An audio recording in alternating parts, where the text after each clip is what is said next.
All right, everybody.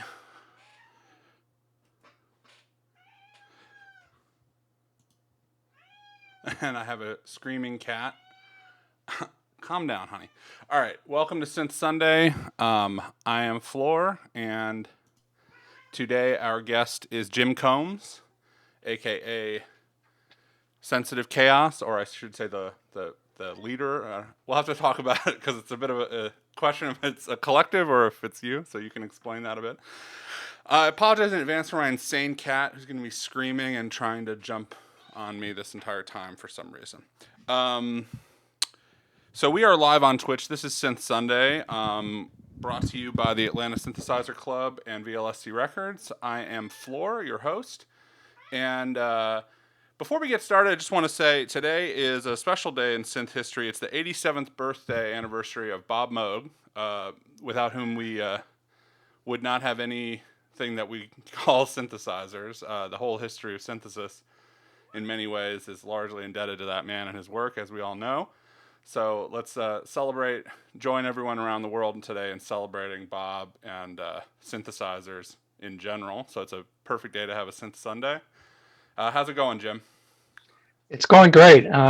Bob's really the reason that I'm doing what I'm doing and have all this stuff around me. I mean, his synthesizers were the initial inspiration, and the artists that were using his equipment.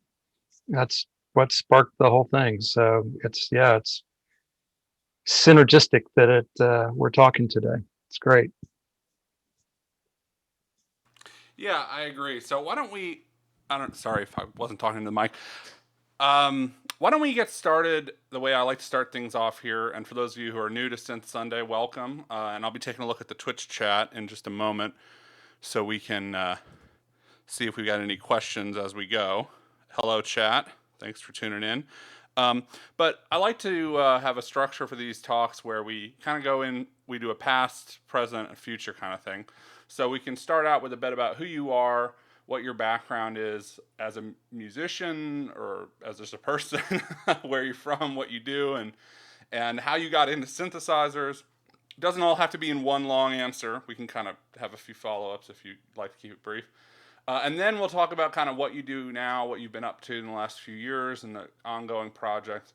And then hopefully at the end we'll have a little time to talk about the future, and both personally and also maybe in terms of synthesizers and music and all sorts of things. So for those of you who aren't familiar with Jim, I'm really excited to talk to him today because I think we're going to get into some really interesting stuff. Obviously, tons of gear, but also about music philosophy and thinking about composition and performance and collaboration and working with other artists. I feel like there's a lot of ground we can cover. So I'm excited to hear that. So why don't you start off with sort of a bit about your background and how you got interested in music and music performance and production in the first place. Sure. So I live in Decatur, Georgia, but I actually was born in Oklahoma, and my dad was a Air Force fighter pilot, so we were Air Force brats for a while, and eventually he left the service and got a job with American Airlines in Dallas, and so we eventually relocated to Dallas in the late 60s. And I kind of feel like, we literally drove to Dallas in January of '67. So if you think about music at that time frame, I'm a youngster, right? I'm still a kid in grade school, but kind of being plopped down into Dallas, finally getting our own home. My mom played piano. My dad was a trombone player in high school and was really into music, and they always had a really nice stereo, and so they were always playing records, so we always had music in the house, and listening to everything from jazz, Dave Brubeck, folk music, anything that was popular at the time, pop music, and theater and movie soundtracks and all of that kind of stuff, kind of your normal kitschy 60s music soundtrack. But then we landed in Dallas, and I got my own little AM radio, clock radio, so I could wake myself up for school and stuff. And so we had radio stations like KLIF and other AM stations. AM was still pretty big, the big gun at the time. And so I started, listening to what was popular on the radio at that time, which was still pretty diverse kind of music. But then FM radio started as well in that time frame. So as you get to the late 60s and the early 70s, then you start getting, full album plays. People would play new albums on the radio. And the one that I remember the most is when, Tales from Topographic Oceans came out, and they played the entire album at midnight when it was released. And so I just started getting these very, very different musical things. And I was never somebody that put stuff into categories. My mom put me into piano lessons, so I had started learning, Bach and Mozart, and I was really a poor student. Wasn't that great at it, but I continued to play at it. But then I started to try to make my own songs at the same time, and I'm hearing stuff on the radio. So it's this big soup of kind of influences. And eventually about 73, 74, I heard Wakeman's Six Wives, in Yes Songs, the break where he does the excerpts from Six Wives of Henry VIII. And it just blew my mind. And that was kind of the thing where I went, I really like that sound. And I really, that's kind of something I would like to get into. And so synthesizers started popping up in the local music stores. We had, the early Roland, synthesizers with the tabs on the front, and really, an SH3 or 3A was kind of like, oh, that looks really cool. The big music stores maybe had a mini Moog, and other things were starting to happen. So this is all in my consciousness, but it was really expensive to buy that stuff. So luckily in Oklahoma, there was a company called PAIA, and they made kit modular synthesizers. And I got a big bunch of money from my grandmother one Christmas, and I decided I was going to buy a 2720 kit. And I built my first synthesizer from a kit, and that was kind of the start for me. Just playing monophonic, weird noise stuff. My dad had an old mono reel-to-reel tape recorder, and I used to spin the reels and record stuff, feedback with the mic and the speaker, and then play it back, and it'd be really slow and just really weird stuff. So that was kind of my start with all of this stuff.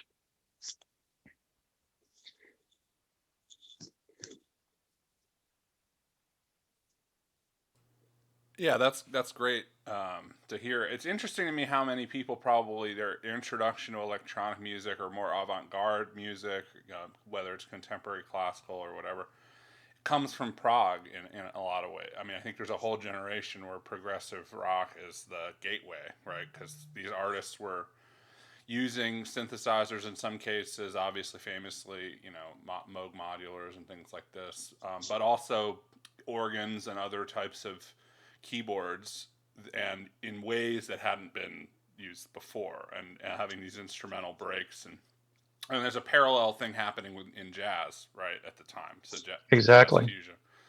And so that's cool, and it's interesting to hear about the radio days, and now there might be some adventurous college radio stations that still exist, and obviously internet radio where they're playing full albums, but for many of us, the idea of FM radio or anything playing a whole record is like unheard of. I mean, they don't even play whole songs half the time. Well, it was crazy, but because back then, in Dallas, which is kind of, you think of Dallas as being a kind of a mecca for the country music, but it was more the outlaw country. So on the FM stations, you'd hear a Willie Nelson tune next to a Jerry Jeff Walker tune. Then you'd hear Wendy Carlos, and then you go into some jazz thing, and then into prog, and then back to rock. And so there was never, for me, it was always like I was always just looking for where music was using keyboards, and then especially where they were incorporating synths. So, Elton John, I mean, there's our synthesizers all over his early stuff, and the Beatles, on Abbey Road. So it's like how they were using it to be more fit into whatever genre that they were doing. It's really, it took me a while, and then Tomita, right? So I'm a big classical fan just because that's what I'm learning with the keyboards. I'd always liked Bach and Beethoven. Beethoven's still one of my favorite composers. Anytime I hear something on that sounds like Beethoven. I don't know it. I never studied it, but I just know that sound and just naturally kind of go there. And then Bach as well. And then when Tomita came in, and then that got me, again to Wendy Carlos stuff. It's like, okay, now we're emulating instruments, but we're really taking the emotional. We're using those synthesizers to tell an emotional story that the orchestra, is accustomed to doing, but this is really even taking it in a different direction. So just really an amazing time to be a formative musician and get all of those influences. So I was always the sound guy. I'm not a great keyboardist.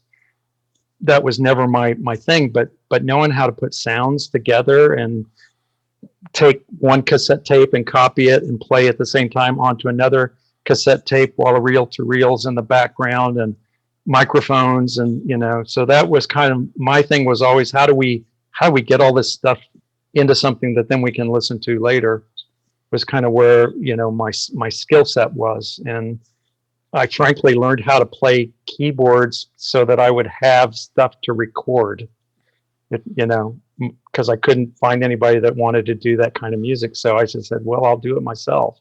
Well, that kind of brings me to my next question about, did you, for the beginnings of your musical career, was most of what you were doing primarily as a solo artist, or did you have bands in the early days? And then I guess talk about kind of the you can continue on with what you're saying about your role in these bands as sort of as an artist, how that came about and how it evolved over the decades. Yeah. So, in high school, I, was playing just kind of in our living room with friends and just doing jams, and then I had kind of after 4 years of piano lessons and a year of viola and recorder and stuff, I kind of left the music lessons scene. I became a swimmer, and really got into swimming. And then after swimming kind of got over in my senior year of high school, there was a really good band, and they knew I had a synthesizer. And at that point, I'd also bought a Farfisa mini compact organ. So they said, "Hey, we know you've got some keyboards. You want to join our band?" And I said, "Yeah, I'd love to." So it's copy band, and but we did. They were jazz players as well, so we did things like What Is Hip, but then we did Ted Nugent and Robin Trower and Jeff Beck, and this full range of stuff. So again, getting into that thing, and then I went to college, and I thought I wanted to be I used to doodle and draw and whatnot, so I thought I wanted to be an engineer, and flunked out because I didn't have the math or the physics and calculus background for that. And I got into journalism, radio, TV, film, which had a radio station attached to it. It had TV production studios attached to it, and so I just really got into to media production as my major at that point. And then went to the music school, and they had an electronic music studio. So they had a Micromoog, they had some old, analog synths and a TAC 4-track reel to reel. And so I did some stuff there, and then at the same time, I found another cover band while I was in college. And this is I was thinking about this morning. It's kind of an interesting thing. And they were doing like junior high was their big market. And we would do rock music for junior high dances and things like that nature. And then we also had this huge PA. So we did mobile discos all over the state of Oklahoma, because I was going to the University of Oklahoma at the time. And we played anything that was popular, from rock to disco to whatever would, for high schools and college age things. Well, the guy that had gotten me into the band happened to be a college rep for CBS Records, and that's like an internship, right? And he basically was the local rep, and when he graduated, he needed somebody that he could get records from, so he nominated me to be the new college rep for CBS. And so I got to work for CBS then as an intern for a couple of years before I graduated, and then I eventually went to work full time for them in Dallas.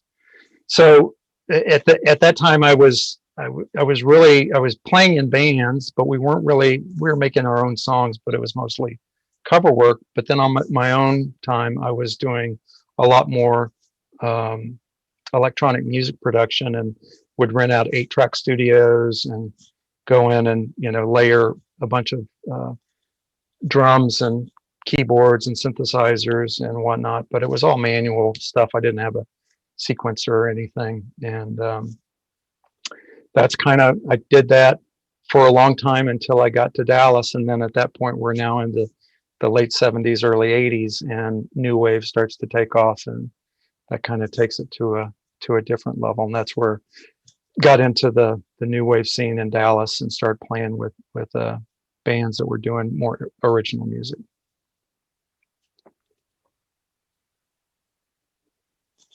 So when did the Sensitive Chaos name and project kind of come on the scene? Is it going back to that era, or is it a more recent? So I'm kind of I call, it's almost like I've got the early part of my career that we just talked about. Then there's kind of a middle gap. And then once I got to Atlanta, which is now in 97, I kind of set up this space to do more MIDI stuff. And I was doing that for a couple of years. And I got tired of it, and I was really missing not playing out. I didn't know any bands. I didn't know anything. So I put an ad in Creative Loafing I just said, synthesis that's interested in Tangerine Dream, Jean-Michel Jarre, Kraftwerk, wants to form a band. And I got one response from that. And a guy by the name of Michael Thomas Rowe wrote me back and said, that's exactly what I'm into. And so we started a band called Touchstone, and luckily got a monthly kind of residency at Java Monkey here in Decatur for 2.5 years. So every basically at least once a month, we would do improv electronic jams on either inside or on the porch at Java Monkey. And that's kind of what started that whole getting into that. We started making records. We put out probably 10 CDs, making money selling CDs back in the day.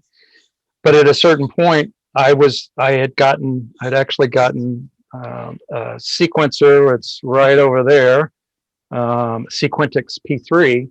And I was making really, sequenced more, just a different, slightly different types of music than Touchstone was doing. And so that's where Sensitive Chaos started. It kind of was like, I'll do my own solo thing, but it eventually just became Touchtone kind of retired, and that just became the thing that I started.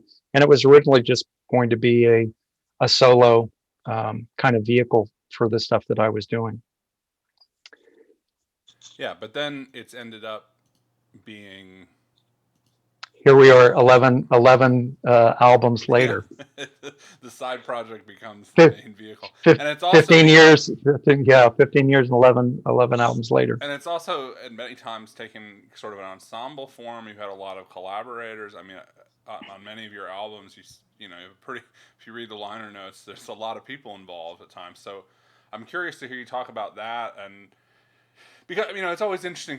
There's a lot of mythology about this kind of lone electronic music genius model. There's a kind of idea of this producer that's just, they make everything themselves. You know, whether we're talking about ambient or industrial music, or with EDM, the idea of the producer, you know, the DJ and the producer, that's one person with a laptop or whatever. So it's always interesting to me, and nothing again. I just, my most recent album, there's no one on it but me. You know? Yeah. So that's cool. But it's always interesting to me when you see, I mean, it's kind of like the singer-songwriter model. You look at someone like Dylan, and then it's like, well, actually, he's working with a lot of bands. There's like a lot of instrumentality that comes in. Rolling Thunder, if you ever watch that Rolling Thunder documentary, I mean, oh my God, it's just amazing. It's just like, I've got these songs here, come play with me, and whatever, and people come in and people go out, and it just changes the character of it over time.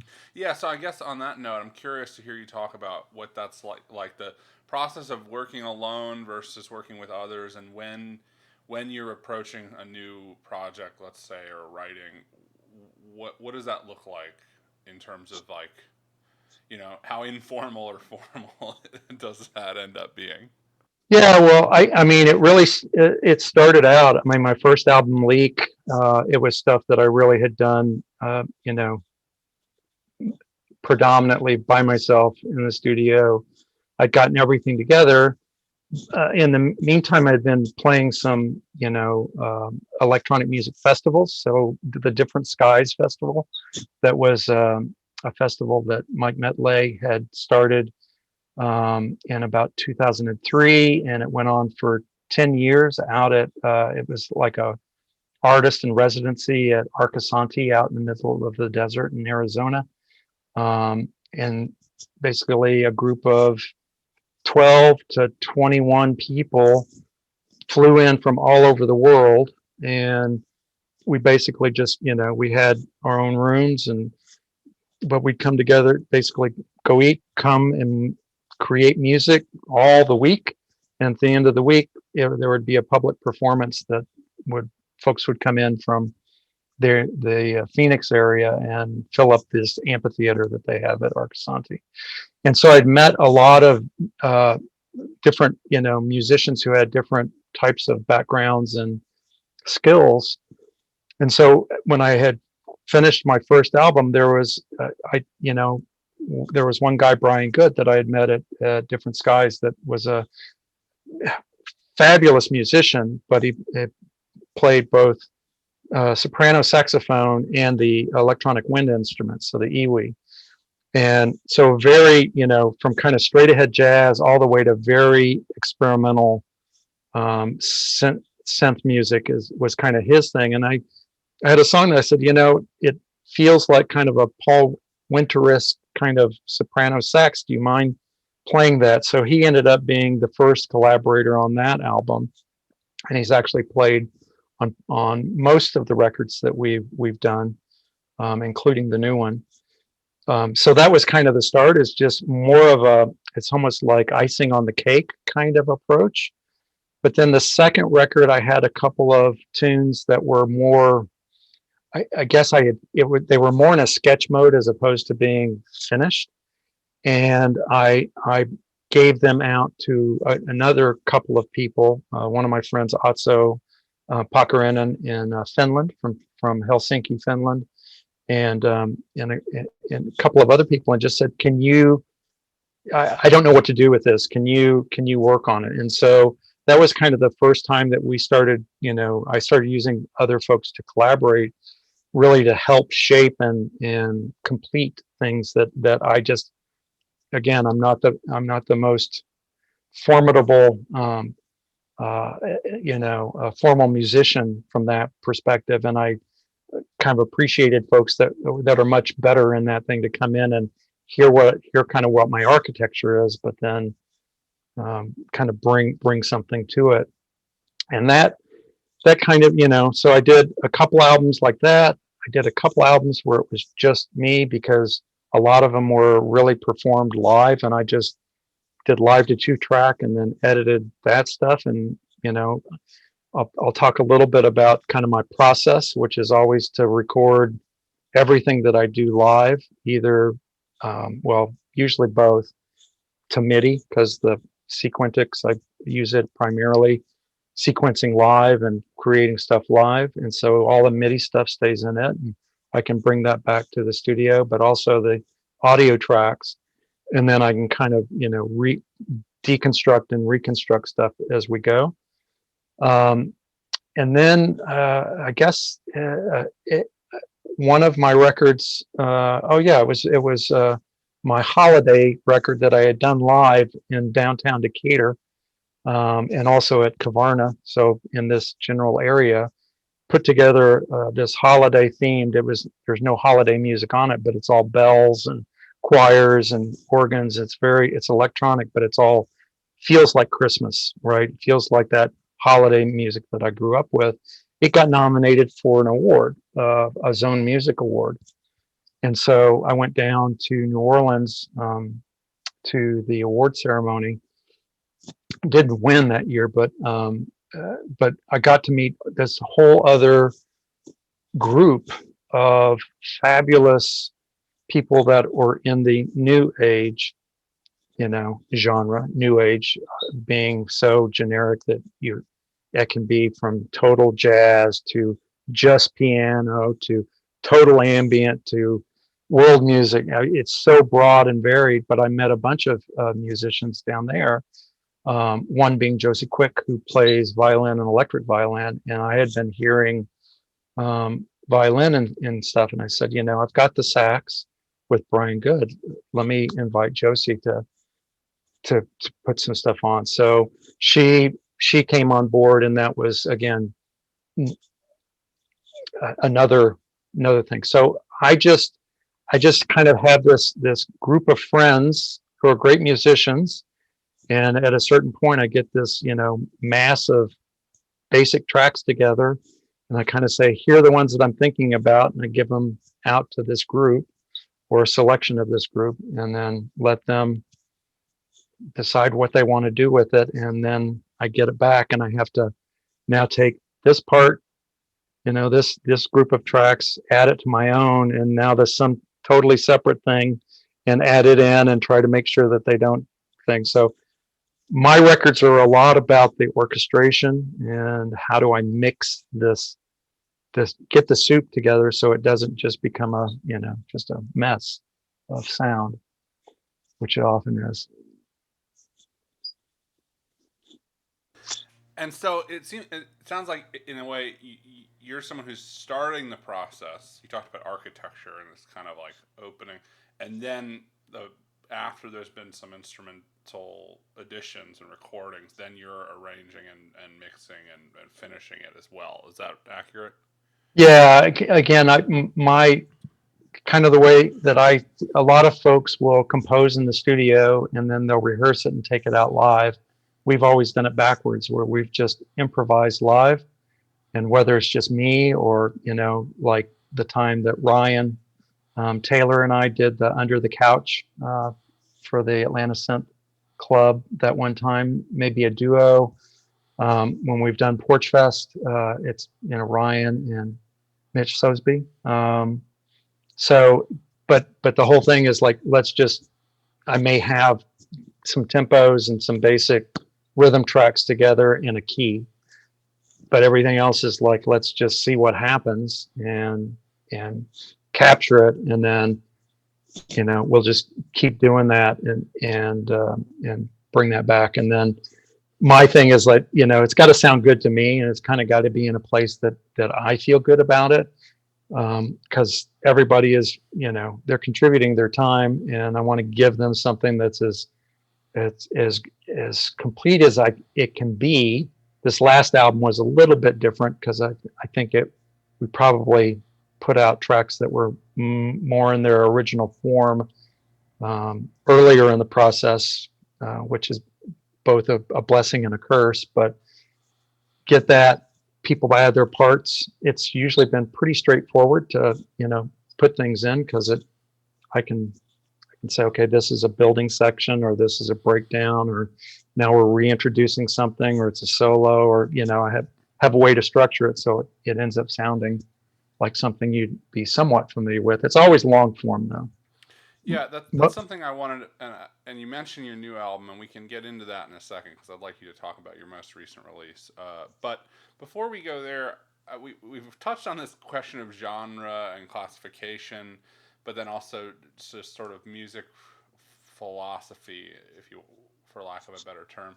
And it's an interesting question for me. I mean, I think a lot of artists are very hostile to the notion of genre. I meet a lot of artists in various mediums who, it sometimes can be associated with a certain skepticism about critics, and that there's this sort of outside force outside of the art that then labels and categorizes it and puts it in boxes and stuff.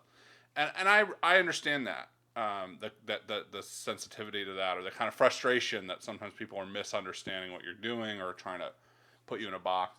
But I also feel like genre is just part of what's passed down to us.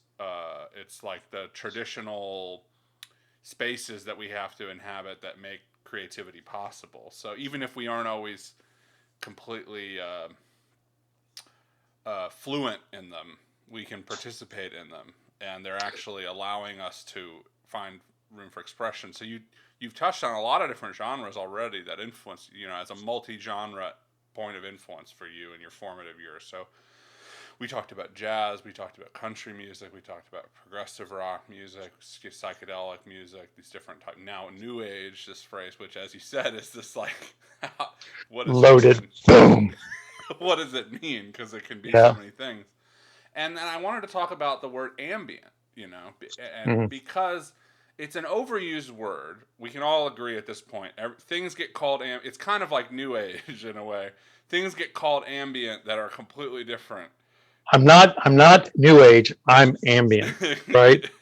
Ambient is the better version of new age, right? Yeah. I can be ambient, and that takes me toward experimental. Yeah. The small apartment is cozy. It's not exactly. No, and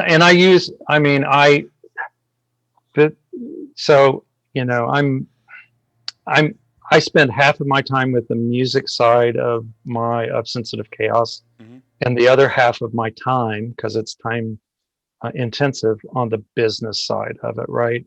So right now I'm in the midst of promoting, and I'm promoting not only to my normal network of radio stations, but I now have a new network of internet radio stations, and I'm now promoting to Spotify playlisters. I'm promoting to bloggers.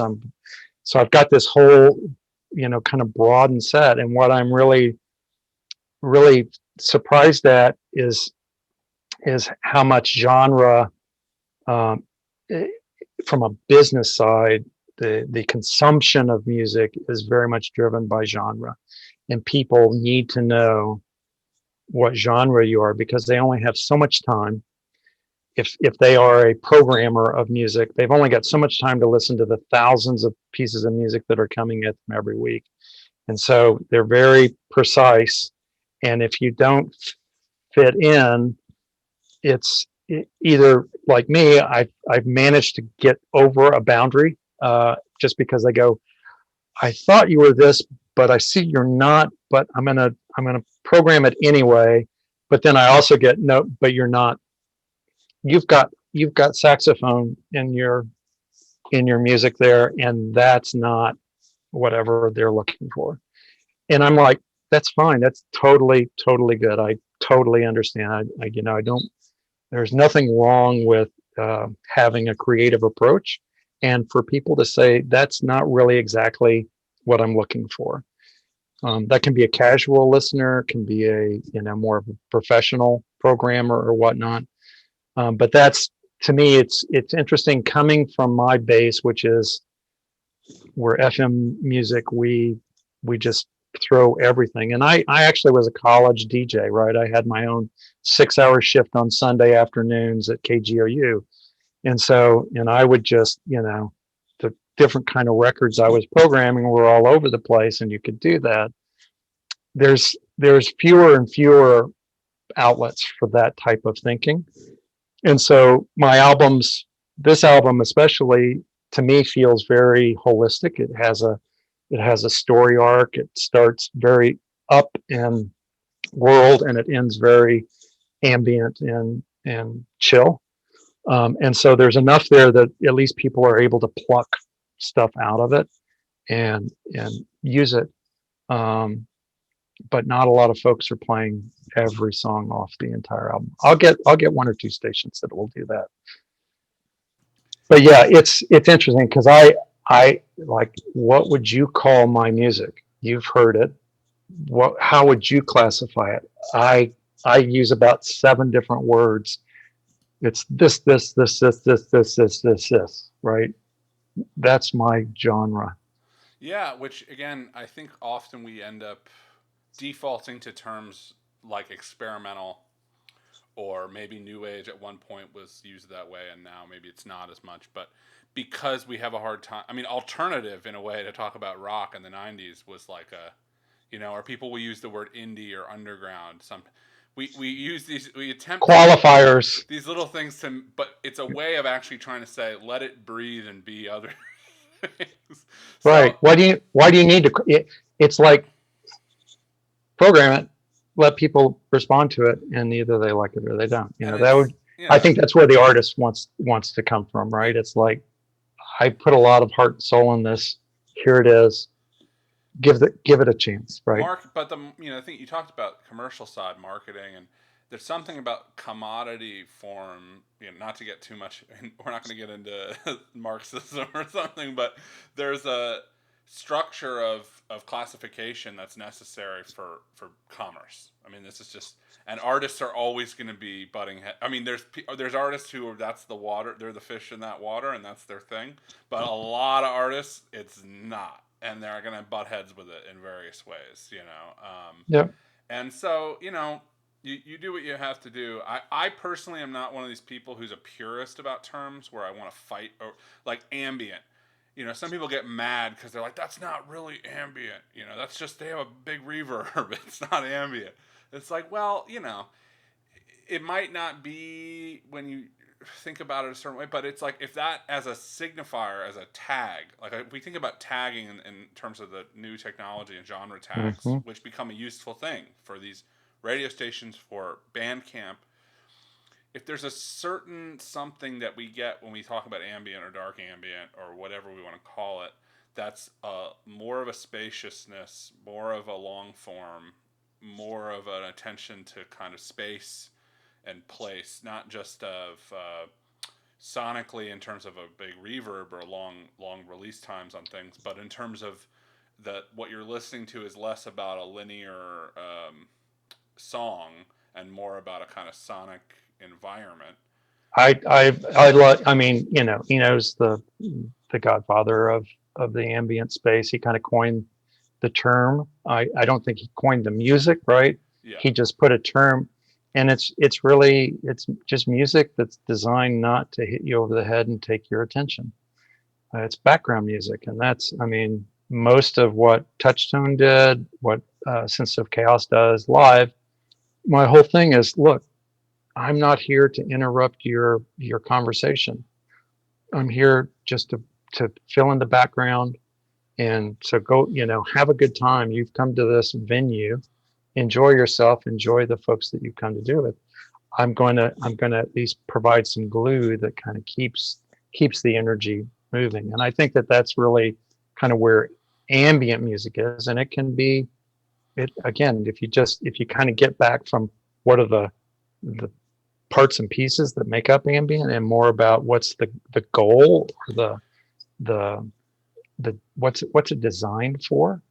It's really for it to go away, right? So it's almost like it's a soundtrack for your life. And soundtrack music in movies is not designed to take you out of the story. It's designed to enhance the story that's being presented to you. And anytime that the soundtrack, it jumps out, you're like, oh, that was a great sound. You're not in the story, and that's not what soundtrack music is, or underscore is designed to do. So I think ambient, is kind of in that same spot. Yeah, and it's something that's striking for me when listening to your music, and I've seen you perform a few times, is the slow gradual changes, which again is something that you can find in music that we wouldn't consider ambient, right? You can find this in jazz, you can find this in progressive rock, in a long way. If you think about a progressive rock song versus a regular rock song, what makes a song, what makes a piece or an album a progressive album? For me, in a nutshell, without getting too technical, if I was explaining to someone who didn't know anything about music theory or anything, I would say, well, they're longer. The pieces tell a story, and they have these changes that lead to each other. It's rather than a structure of simple repetitions or something. But with your music, it was striking me the first time I ever heard you play was just the way in which it was. Because there is some ambient music that doesn't really evolve. That's not an insult. It's just that it hangs in a static place and then it disappears, and that's a way of making ambient music, where it's completely nonlinear. It's a vertical, it's a painting or something. And with your music, it has elements of that, but I've always felt like there was this developmental element as well, which is an interesting thing to me. And I'm not saying it's better than music that doesn't do that, but maybe that's something you could speak to. Yeah, I mean, it's interesting. If I was going to, there was this piece of gear that the Noodler just came out. This piece of gear called the Noodler, and they basically, I made a comment, and Klemchak said, "Yeah, you're exactly right. It was made for my kind of music because it basically has four sequencers in it. It has a drone sequencer. It has a kind of a slowly changing chordal sequencer, and then it's got two pattern sequencers in it. And that's my music has always kind of like started out with some kind of ambient loop that kind of builds a tonal or a chordal kind of impression, and then then a rhythm will be introduced to that, and then the sequences will play on top of it, and then everything kind of falls away, and it eventually ends back up at an ambient place, kind of fades out. And that usually is either an entire set for me, so an entire 45-minute set or 50-minute set, or I'll break it into two and I'll do that twice, and kind of alter what I'm doing so that it's at different tempos and different keys and sounds and whatnot like that. When I bring that back to the studio, what was once 50 minutes becomes 10 minutes. So I'll always condense stuff down, but that basic starting point, build and end is kind of it's either maddeningly the same about that most of the time, or it's something that is my signature style. Part of it is that I'm making this stuff up as I go, and so I'm not instantaneously able to get something in my head and play it. I kind of need things to evolve, and then quite frankly make a mistake that then sets the tone, takes me in a direction, and then I'm either in a looper or I'm in a looping sequence. So kind of once I've committed stuff, you kind of have to go with it. But so I don't know. But yeah, it's always evolving. To my mind, you had Richard Devine on last month, and who's one of my favorite all-time musicians, and watching him at City Skies and the few other places that I've seen him perform, I think he does the same thing, but his tones are typically much more not ambient in the traditional sense, not calm. They tend to be more angular, more metallic, more, he's stretching the boundary of tone, but he does it in such a musical way, but it's always evolving too. So even this very noisy structures, and I've seen him do some beautiful music as well. Richard is just such an accomplished musician all the way around. But anything that he does has that story aspect, and will still evolve. And that's the thing that I really enjoy about listening to his things, is just the way that he thinks about kind of those storytelling structures in music. And it's just it's to me, it's alien. I frankly don't understand it. I could never get close to it, but I just so much appreciate what he does. Yeah, that's a great point about Richard. I mean, it strikes me that because we're talking about, and I've used the word philosophy, but there's other ways to talk about it. It's just my academic background, so it's sort of how I think about it. But there's different structural levels with music, and when we're talking about genres or approaches to making music, sometimes people are very focused on instrumentation, right? So a genre is defined. So someone might say, "Oh, you have a saxophone."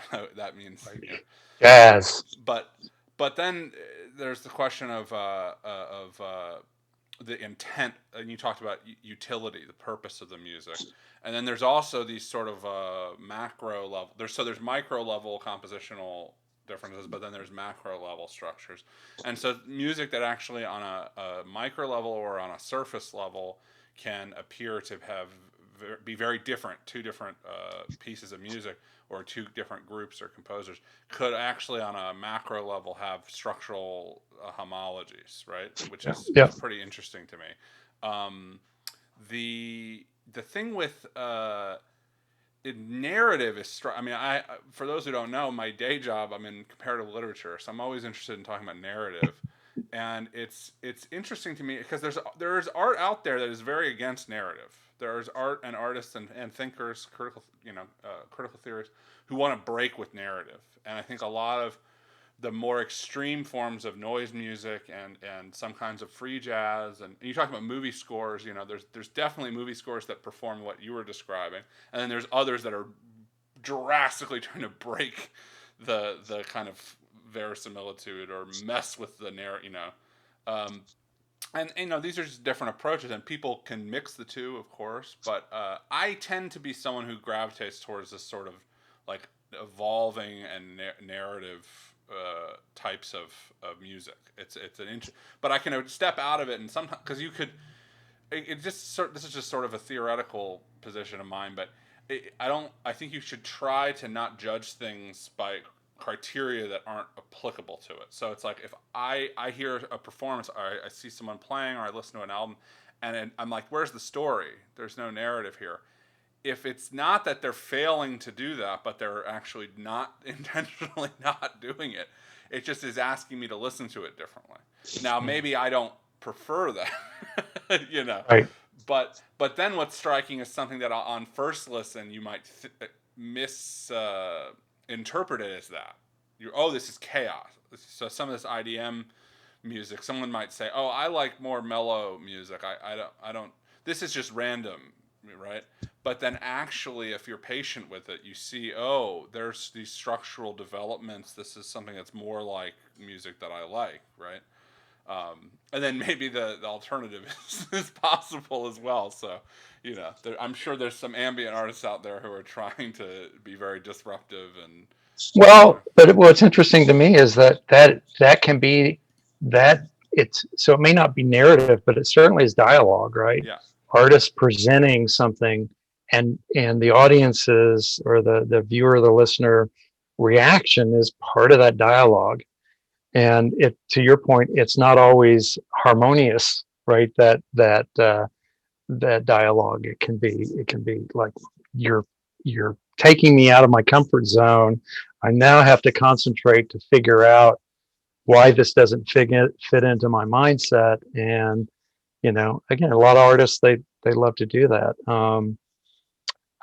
For me, I just know that I love symmetric structures. I mean, if you think about it from an architecture standpoint, I just love symmetry. And so that's a lot of why I do, startup, I love this, these things that are somewhat symmetric. And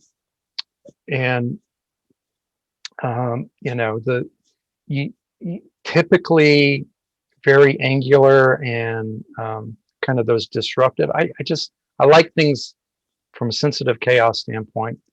I like things that are more sonorous and that are more melodic. Or I have a lot of recordings that are very not that way, but I can't release them because I'm not super comfortable with them. They're great for me experimentally, but they don't really represent the brand of sensitive chaos or what I'm trying to do there. But I've done some collaborations with Michael Thomas Rowe, with Klimchak, and that's had that very that very experimental side of it as part of that as well. I typically am not the person bringing that part to it, and again, it's not something it's sustainable for me. It's just I tend to want to be a little more ambient, a little more new age, I guess, is where my stuff tends to go.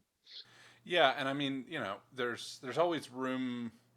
Sometimes we set up binary distinctions, and we can say, well, actually, there's things where it can be a bit of both, but sometimes they are pretty hard line. And tonality versus atonality is I mean, you can have tonal music and melodic music that has dissonant or inharmonic parts of it, right? So Yep. plenty of music that's tonal has percussive elements that are inharmonic. Yeah. But if you're committing to atonality as a like 20th century classical music atonality, that is not going to go along with a harmonious symmetrical. No. It just doesn't work. And there's the great anecdote. I believe it's Steve Reich. It could have been Philip Glass. One of them, I think it's Reich. They were trying to cheat on their tone rows for their compositional school, where they repeated them so much because you have to play all 12 notes, right? For those listeners maybe you aren't familiar with 12 tone, you have to play all 12 notes before you can repeat anything. But you can repeat the note that you've currently played, right? It's you can't go back to it though unless you've done the right. So what he did was he repeated them for so long that it wasn't because then when a change came, then you would just hang out in the next chromatic zone, and it became kind of nice to listen to. And the teacher said, if you want to make tonal music, just make tonal music, right? And sounds he was like, very Reich. Maybe I will. Like yeah, maybe I will. And let me show you. Yeah. Which, I'm sure. Yeah. It's just strange that there's a kind of in certain circles. Maybe it's not so much this way anymore, but from what I've studied the history, especially with classical music, there can be some kind of chauvinism around atonality and tonality and stuff. Oh yeah, for sure. I mean, the classical world's got their genre rules, and again, those are rules, right? I mean, they are set down in stone type of rules, and so that's if you're following the rules, you're doing good. If you're not, then you're doing something else. I think on the new album for me, Ryan Taylor's guitar, it provides really that atonal.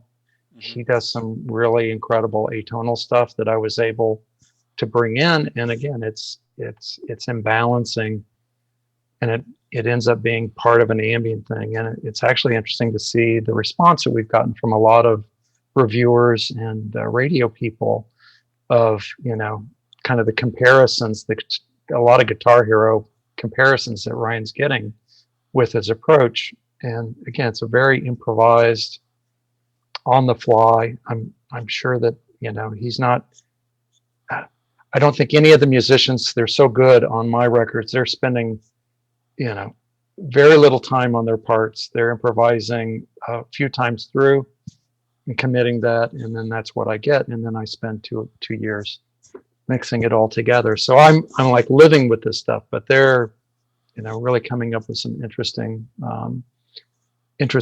parts. Paul Nagel did as well on one of the tracks, who does, again, just a wide range of synth, things that are very danceable all the way to being very out there. So yeah, why don't we talk a little more about the new record for those maybe listening to this either live on Twitch with us or who see this later on YouTube. Tell us about it, what it's called, where they can find it, and then tell us a little bit more about the writing process or some unique things. So yeah, this is the album. Sensitive Chaos, Closer to Home is the album title. I'm on Bandcamp at sensitivechaos.bandcamp.com. It's probably the best place if you want to just go take a listen. And it's also on Spotify and all the other Apple Music, et cetera, et cetera. But yeah, it's my first double album. I wound up with about an hour and 40 minutes worth of music. And so I just decided I had never done a double album before. So it's actually got a 16-page booklet. So I kind of did a deluxe edition for this one. And kind of did some things that I've been wanting to do from that. But this had a kind of a smaller core of my kind of the folks that were participating in this. It didn't start, this wasn't a pandemic album, but we finished it in the pandemic. So it kind of, I always had this idea of, we had been doing, I wanted to do, after my last album was a 3-year, it took 3 years to get my last album done. I was kind of like totally burned out at the end of that process after making it, promoting it. It got nominated for some award stuff, so I had to go through all of that stuff, which is great, love it. But it just took a long time, and I said, for my next record, I'd just like to almost like go play live and pull those tracks back and clean them up and put it out. And so it was going to be this closer to home, much simpler approach.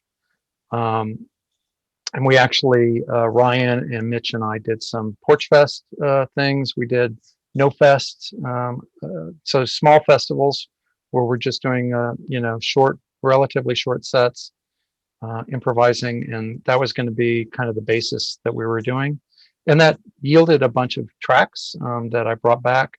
But then I just started doing other stuff as well, pulling some stuff out of archives. I recreated a track that I had done back in the 80s that I always liked, but it never was in a form that I could release. So I kind of redid that one, which is probably the most electronic, closer to Kraftwerk.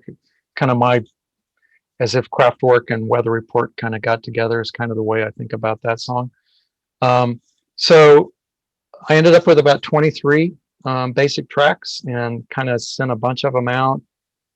Got stuff back. Some stuff was gelling, some wasn't. So I got, kind of put some stuff on the back burner, brought some other stuff in. And then the pandemic hit, and my friend Kim Ware and Andy Gish started this Facebook venue called Kimono My House. And as a response to everybody not having any venues to play at, and just really to do it for their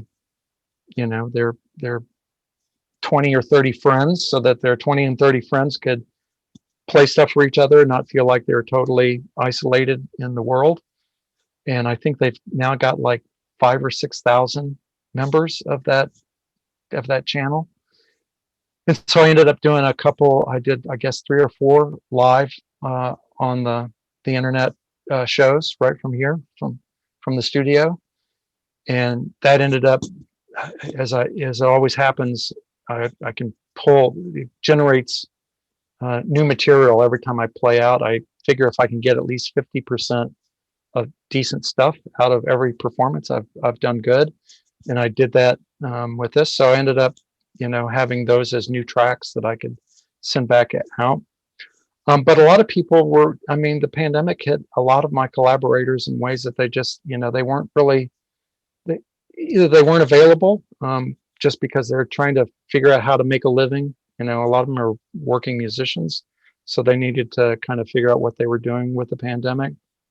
Other people just emotionally, just it wasn't a high priority. So it kind of became this smaller set of folks that were at least had the time to collaborate. Ryan being one of the first to add the tracks, and his bass and guitar stuff kind of helped nail some stuff down and move stuff along. And then other folks came in more at the end. They did some stuff in the beginning, but then they came back and kind of added some of the polish at the end.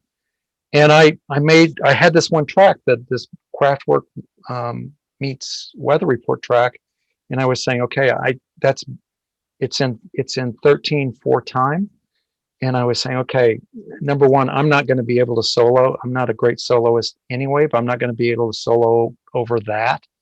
And it's weird time signature and a little bit weird chord progression in that. And so I said, well, let me find somebody that actually is kind of a fusion jazz type of person, because this was like the Weather Report section. And I started reaching out to some, folks that are known in that space. And I eventually wound up talking to Brian Donahoe, who's in Austin, Texas. And he was one of the founding members of Snarky Puppy out of Denton, Texas. So he's part of that, 1 O'Clock Jazz Band, but also the Snarky Puppy kind of experimental. He hasn't been with them. He was in their first 3 albums, but that's kind of where, his background. And he's also so he's he does all sorts of reeds, flute. He's a fantastic keyboardist. And I just said, look, I've got this track. Can you just see what you can do with it? And he said, yeah, let me give it a shot. So it was great. Number one, that he wanted to work with me, and then he put something together, and it was perfect. I just said, that's great. I've got one other idea that if you could do. So he did that piece of it. And then I said, well, okay, you did, so that was so great. Let me just give you these other tracks and see what you can do with that. And so that's where, Brian Good had done some soprano sax on a couple of tunes, especially on the title track. But it was really just having this new collaborator who's so, such a fabulous musician. I just said, go do what you hear, and whether it's keyboards or woodwinds or whatever you want to do. And that's all the parts that came back, and he would do these whole horn sections and whatnot. And I was like, this is, again, it's a different Sensitive Chaos album than we've ever had before. And just the level of musicianship that we've got on this record is just really, really high. So really happy about that. Well, you should be. That's great.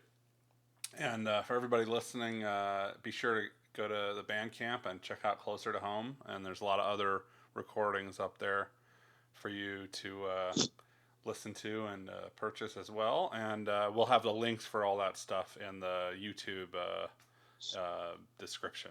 So if you're watching this at a later point, you can get connected with Jim and Sensitive Chaos that way.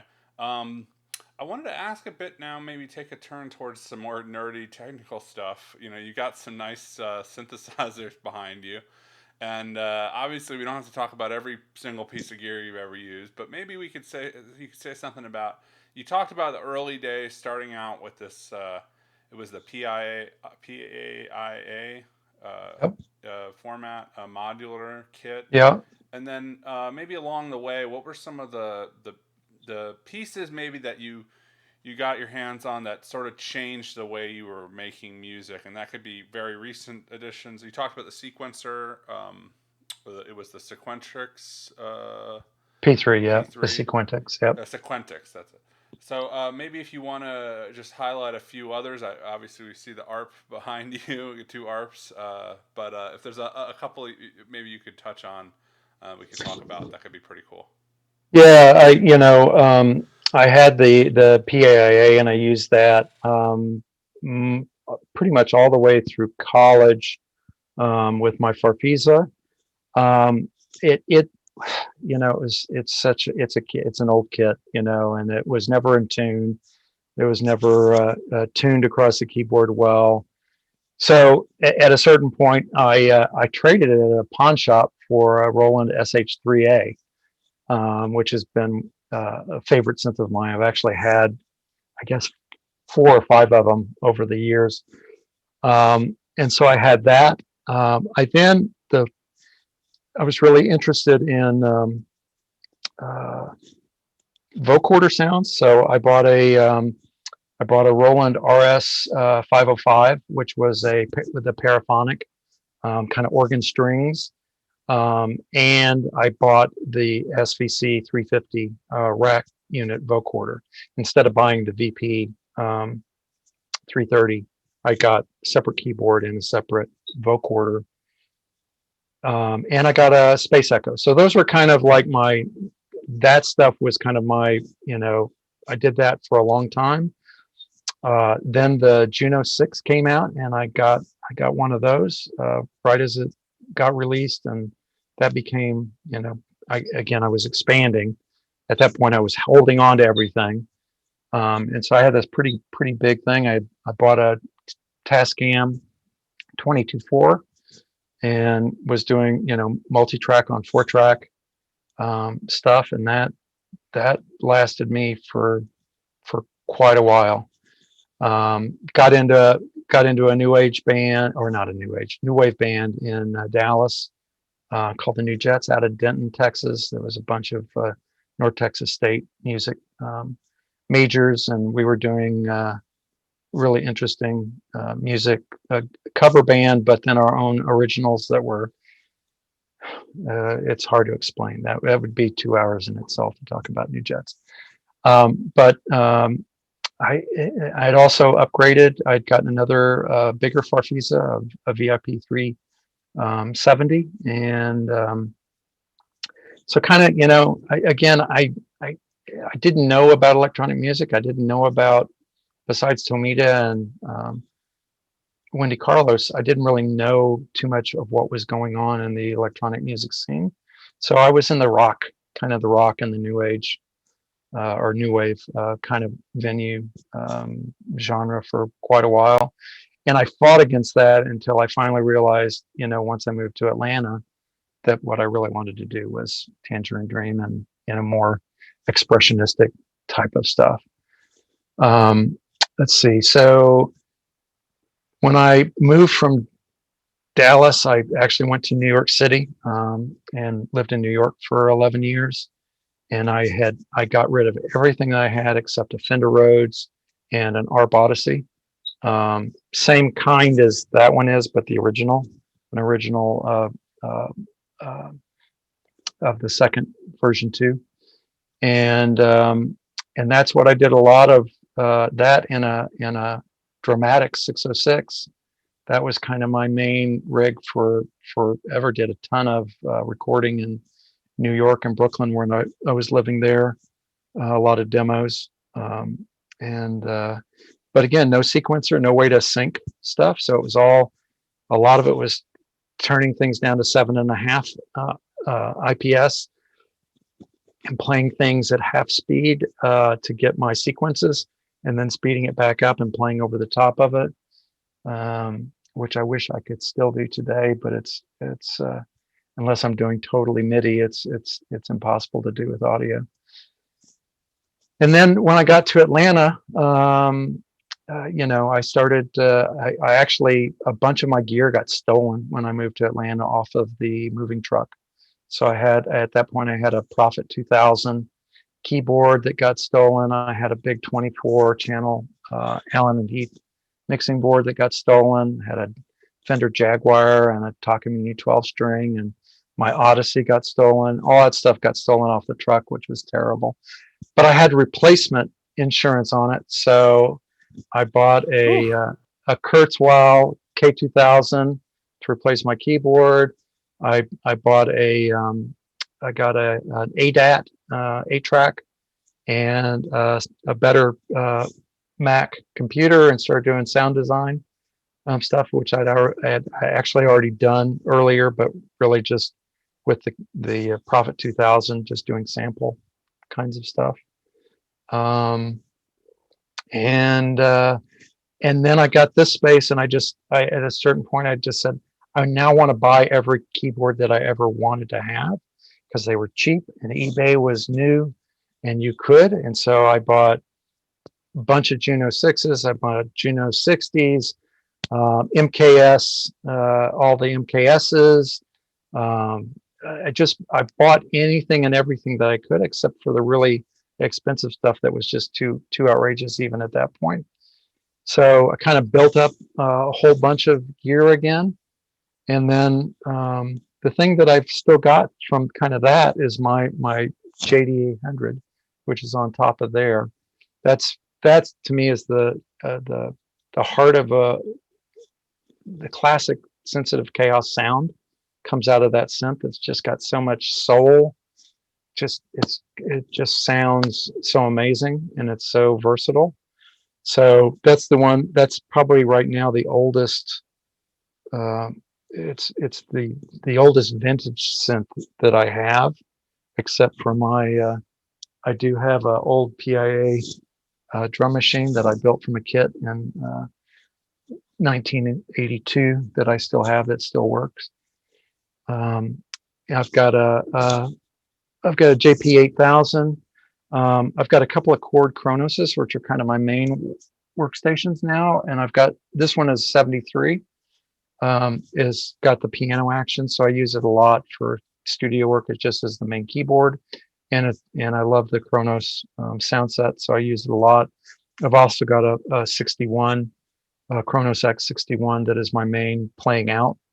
So anytime I play out for Sensitive Chaos or Black Fox, or I'm playing at the City Winery tomorrow night with the Hills and the Holler, that becomes the keyboard that I use in all of those playing out situations. I've got the Odyssey. I've got a little fatty Moog, and then I got the 2600 FS last year. The year before, I guess it was 2019. I don't know, on what it may have been in the Atlanta Synth Club. There was some chat about the 2600, or no, it was, what synth don't you have that if you could only get one synth, what would it be? And so I just put 2600, and Richard Devine responded to me in this really weird thing. He says, "You may get your wish." And I went, "What does that mean? Is he going to give me his 2600? No, he's not going to give me his 2600. Well, so that January, so I think that was like October, that January at NAMM, they announced that they were re-releasing this limited mode. And so I found out at like, I don't know, 9:45, and at 9:59, I placed my order, and it took 6 months for it to get here at that point. But that's my favorite synth right now. Yeah, the 2600. And is that something, did you ever have a chance either at a school or in any other setting to even play one back in the day, or was it okay? Yeah, there's a place in Dallas called Arnold and Morgan Music. It's no longer there. It was the big music store of its day. And I'd go there every weekend and basically just spend 2 hours in their keyboard room. And they had a 2600 and a ARP Odyssey. And they were the hardest things to try to get sound out of. I mean, they are just, at that time, even though they are designed, right, they are the epitome of educational synth, with the signal flow and all of that stuff but it was really hard. But I would, other people would be playing with them. I would do stuff, and so I at least had exposure to them. And then all the music, all the, Edgar Winter Frankenstein's and all of that stuff were all over the radio. So you heard it all the time as well. But until I got one, I had really not had a chance to really explore it. And it's just blown my mind. It's like, I knew it was going to be a special synthesizer, but I didn't really understand why. And every time I work with it, it's just, it astounds me at how well it works in multiple situations. Once I got it, it went over. I think it's on every song on the new record in some form or fashion. I found a way to use it, whether it was a sound effect or doubling up some of the synth lines or just adding some stuff to it. Very musical, very musical. I love all of this stuff though. I powered everything up. I keep it powered up. But I just go around and play stuff, and everything has a different quality and character to it. So it would be hard to start to get rid of stuff at this point. I've got the Waldorf Blofeld up there that is really, really good for what it does. Plenty of paint palette here. And are you someone who has used software synthesizers at all, or are you main? Because I know we're not talking about analog versus digital, because obviously many of the pieces you've touched on are digital, as well as obviously the analog beasts. Yeah. But we haven't talked much about computers. I'm curious because you did talk about mixing and arranging. So what role does the computer play in your music? It's huge. I've been I started out with Digital Performer 1.0. That So a little story is I moved to New York. Lived in Brooklyn. I was actually, a friend of mine had gotten a spec recording deal, and so we were spending time at this really nice studio in Manhattan, and then I didn't get a job for a year. I was able to just live off of, I had sold my van and I had some money, in my pocket, so I could pay rent and eat and do music for a while. But there was a place called Studio Pass in New York City in Manhattan, and they had a Fairlight CMI, and they would give classes. So I took a class on the Fairlight CMI, and that's kind of where the first, where I really got exposed to digital sampling and sequencing with the light pen and all of that stuff. And at that point, I said, okay, I can't afford $100,000 Fairlight. Let me see what I can put together. So I had a Mac 512, a couple of floppy drives, a 20 megabyte hard drive, 20 megabyte hard drive. And I bought Digital Performer 1, and I got a Mark of the Unicorn interface. So I started out, that became my tape recorder for all intents and purposes, or at least from a synthesizer standpoint, controlling all of that so that then I could lay that down to tape, which I still was using at the time. And so I've been all the way, once it went from Performer up to Digital Performer, I became a Digital Performer user, and then started using, again, just with an audio media card, which was only 4 tracks in the beginning. You could do 4 tracks of digital audio. Started doing that, and at a certain point, I'm just all digital now. So everything is, I think the latest, I think I had, I don't know, one song had 60 to 80 tracks on it. So I just do huge sessions as a multi-track thing. Along the way, I got really into Reason, just because I love hardware, and Reason to me fit my hardware mindset, just because it looks, it had that same kind of control surfaces, so I could make the translation to that really easy. So I was a big Reason user in the early to mid 2000s. But once I got to a certain point, again, I really love hardware and being able to control it and take it with me and not having to be limited by processor speeds, which up until recently, I think you always had to deal with. So I've got all the Arturia plugins. I've got a bunch of, soft synths. I've used them on previous albums. It sounds great, but at this point, I've got so many great sounds in the hardware or the workstations that I've got that I don't really use too much. I use more software processing in the mix downstage and a lot of plugins for mixing and affecting, and I'm now, I think my next album's going to be in Dolby Atmos. That seems to be where my group of musicians is moving to. That seems to be, now that Apple and a bunch of folks have announced that they're going to be supporting that through their streaming venues, that Atmos is going to be a really cool way to produce. And once you have the hardware that you can run the software on, I'm not a Pro Tools guy or an Innuendo person, but I know folks that have that. So, I'll probably do my stems and then we'll export them out and bring them into an Atmos studio and get that really surround sound thing, which I really enjoy.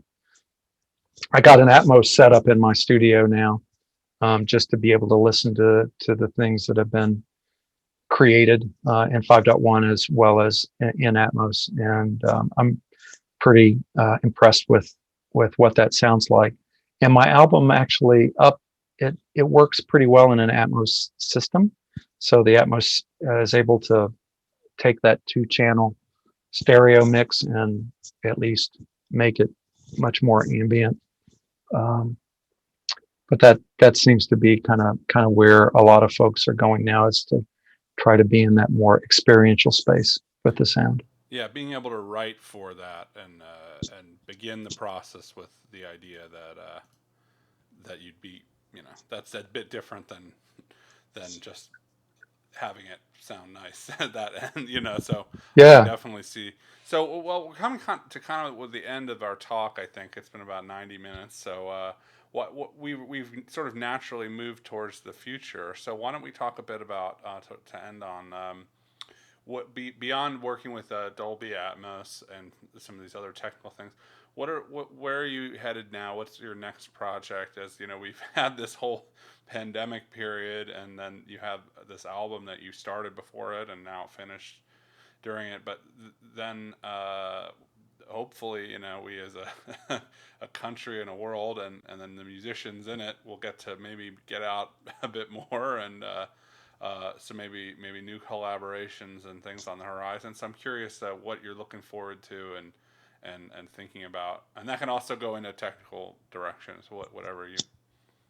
Yeah, no, it's I do, or I have missed playing out. I mean, I've been able to do some virtual shows, and I also play in a band here, Black Fox, and we've done a few virtual shows, playing together from our practice space in a mask and distance format, but then sending that out through Kimono House has been good. There's always a small audience there of a few, a handful of folks that are cheering you on.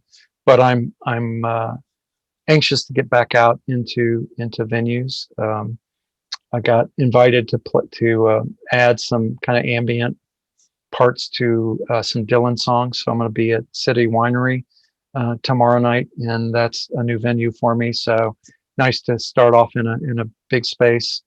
Again, they're limited in terms of the audience that they're allowing in, and they've still got all the COVID protocols in place. So we're starting slow and keeping safe for a while, but I'm hoping that by the fall we'll be able to at least get back into some of the spaces that we have played in. For myself, I'm, you know, I always love playing live because that's where I compose, and I kind of need more material for the next album. So hopefully can get out there. I probably, I try to, I, I, I'm- I say it all the time, but I've kind of reached a culmination of sensitive chaos. So I need to switch it up a little bit. Now that I've got, the nice analog monosense and whatnot, I'm kind of interested to just explore, kind of get back to that, uh, back to basics from that standpoint, and just do more simple types of sequencing, live sequencing, and looping, and see if we can kind of take things in a slightly different sonic direction. Probably won't be too far afield for me, but at least maybe a little more, bring that classical element back in, classical electronic element back in. Would love to, at some point I was doing a lot of international travel past few years before things got shut down. And so I'd love to try to find some places to be able to perform or collaborate on the international scene. And at least my music's getting played all over. So we've had airplay all over Europe and Australia, and so maybe somebody will reach out and have a festival or some type of venue that we can get a group to go over and do some of that stuff over there.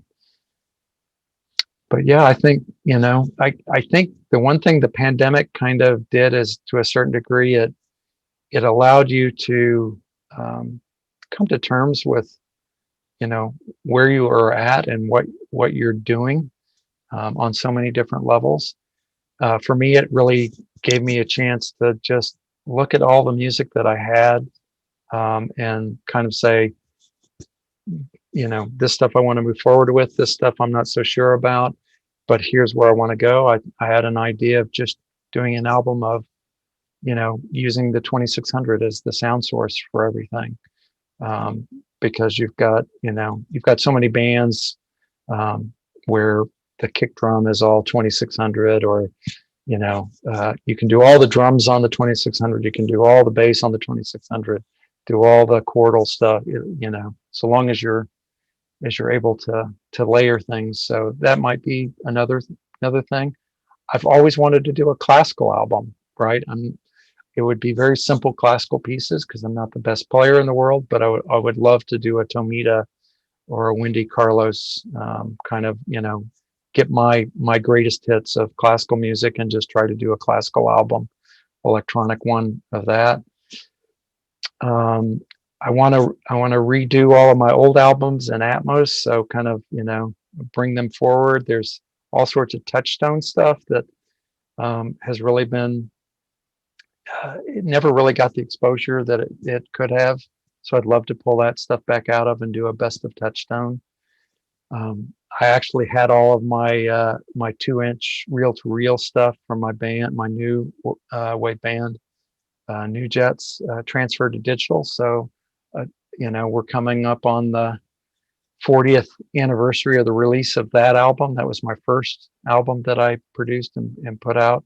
So I'd love to kind of do a remix on that. So there's tons of stuff that I've got in my brain, that I'll move forward, and who knows what'll capture my interest or take priority going forward.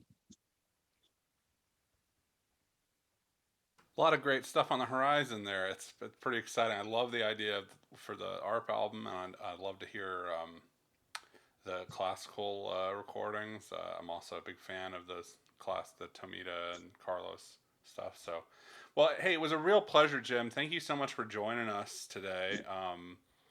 We covered a lot of stuff, but hopefully, there's something that the listeners will have gotten out of it, or in future listeners who find the archive of this, in terms of just thinking about electronic music and music in general, and these instruments that we love so much. And I personally was really fascinated by hearing your journey and your process with this stuff, and it gives me a new level of insight into your music. So, thanks again so much for joining us today. I really appreciate it. Thanks for the invitation. This has been a blast. Awesome. All right, everybody. Make sure you're subscribed, following us on Twitch. If you're on Facebook and you're not a part of the Atlanta Synth Club, please join us. It's an active Facebook group. We have a Discord. You can join that as well. Follow us on YouTube and VLSC Records as well. And you can find the archives for future recordings. And we're going to keep this series going. So that's about it for us today. But everybody have a great Sunday if you're watching live. And take care. Bye.